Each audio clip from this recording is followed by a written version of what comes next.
প্রতিষ্ঠা করা থেকে, সালাত কায়েম করা থেকে এবং আল্লাহর জিকির হতে, আল্লাহর স্মরণ হতে, আল্লাহর আনুগত্য হতে, আল্লাহর ইবাদত হতে, আল্লাহর পূজাপাঠ হতে তোমাদেরকে বঞ্চিত করে দেয়, তোমাদেরকে দূরে সরিয়ে রাখতে চায়, তোমাদেরকে আল্লাহর জিকির হতে, সালাত হতে এই শয়তান দূরে সরিয়ে দেয়।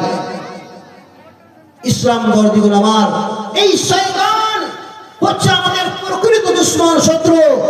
শুধু তাই নয়, আল্লাহ বললেন ফাহাল আনতুম মুনতাহুন, তোমরা কি তাহলে বেঁচে থাকবে?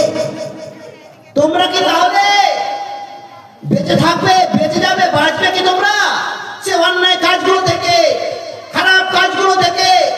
তোমরা কি বেঁচে থাকবে? তোমরা কি বাঁচবে না? বলো, তোমরা কি বেঁচে থাকবে না? আল্লাহ পাক রব্বুল আলামিন বলেন যে ফাহাল আনতুম মুনতাহুন, তোমরা কি তাহলে বেঁচে থাকবে? তোমরা কি বাঁচবে? তোমরা বেঁচে থাকো, বাঁচার চেষ্টা করো।